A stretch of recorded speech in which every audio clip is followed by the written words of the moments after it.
It's the unspoken truth of humanity that you crave subjugation. The bright lure of freedom diminishes your life's joy in a mad scramble for power, for identity. You were made to be ruled. Hearing Loki's proclamation from the third episode of this summer's new What If series on Disney Plus probably makes your skin crawl when it's delivered in church, especially here in the United States. We Americans don't like being told what to do, and I imagine the rest of the world isn't particularly fond of it either. Bring in the concept of subjugation, and you'll have a real mess on your hands.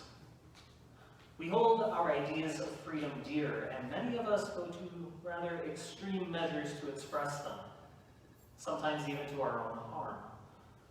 We demand to do what we want, and woe be to anyone who might step into our way. Perhaps the dark figure from the end of the first Avengers movie was right when he reassessed Loki's conclusions and told his master that humans are unruly, and therefore cannot be ruled. But there is something to be said for Loki's appraisal. His observation of human behavior was solid, but as an outsider to human society, he misinterpreted his data. Humans don't crave being controlled. What we crave is order. We like things to be predictable, and we frequently establish systems of hierarchy meant to provide that order. Everyone wants to know the consequences of their choices and actions. So we try to spell out every if this, then that detail we can dream of. Not so we can be exploited, like Loki thought, but so we know what to expect from a given situation. The first response after your mom tells you don't hit your sister inevitably revolves around the question, what if? Well, what if she hit me first? Finding the answer is still no, we try again. But what if she was mean to me? What if she was chasing me with a stick? What if a bad guy was trying to get her and the only way for her to escape was for me to punch her so she fell out of the way?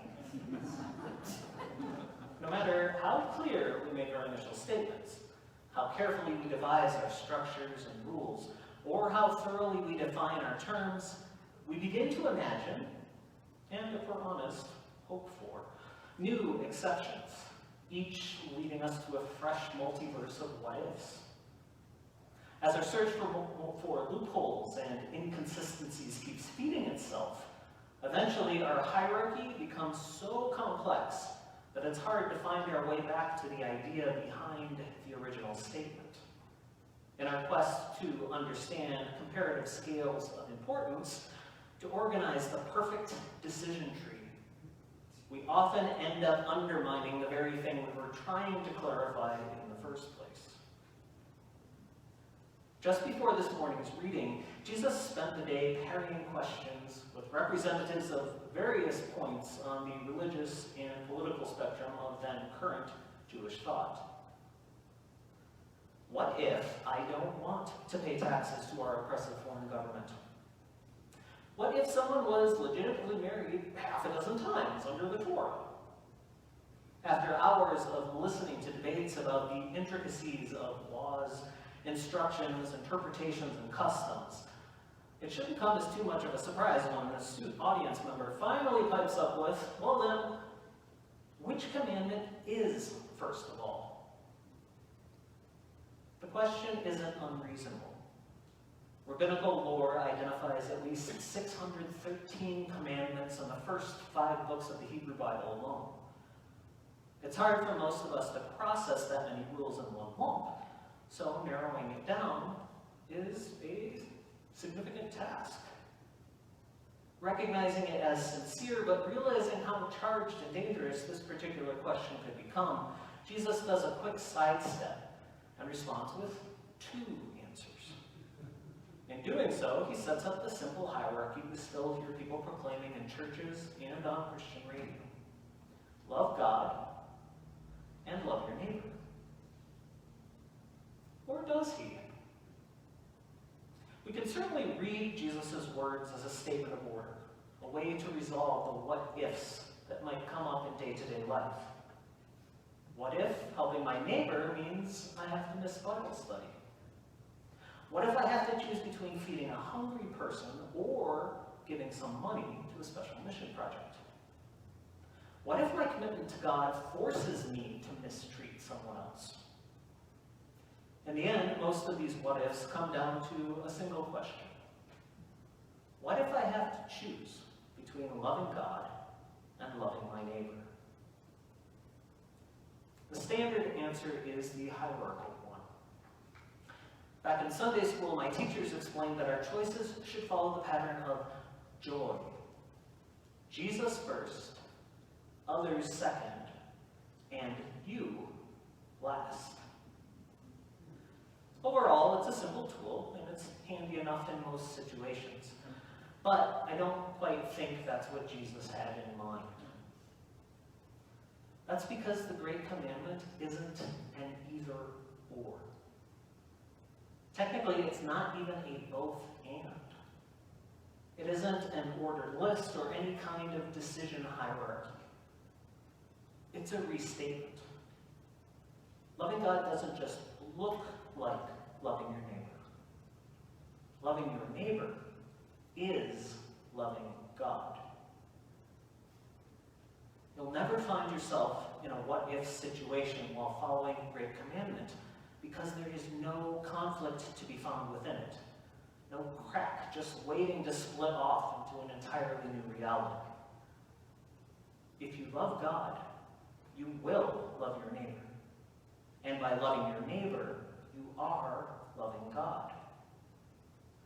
So, if you have to choose between helping someone or making it to a church event on time, loving God is helping your neighbor. If you find yourself deciding between giving money to a special cause or feeding a hungry person, loving God is helping your neighbor, the individual nearby, the one with the immediate need. That isn't to say you won't ever run into situations where you feel conflicted, but that dissonance isn't rooted in any real distinction between serving God and neighbor. The perceived difference is an illusion. Our religious what-ifs might appear to force various choices, but the only one that truly does what if following God leads me to reject or harm my neighbor hides an entirely different thought. It isn't really about choosing between God and neighbor. It's about choosing between my beliefs about God, my understanding and interpretation of what God might want, and loving my neighbor. It might appear similar to what Jesus and the scholar were talking about, but it's a completely different creature. A decision between preserving my own sense of order and security, of serving myself, or genuinely and practically loving God in real life. Every day offers us new circumstances that force us either to love our neighbor or to reevaluate our understanding of God. But there is no situation where you have to choose between loving God and loving your neighbor. The gospel and the Great Commandment are clear. So then, what might happen if we drop our false hierarchy, our distraction of imagined if-thens and either-ors of honoring God? What if we begin to recognize the apparent conflict we feel for the deception it is? What if we learn to love the Lord our God with all our heart, all of our soul, all of our mind, and all of our strength by loving our neighbor as ourselves? Imagine the possibilities waiting to be explored. What if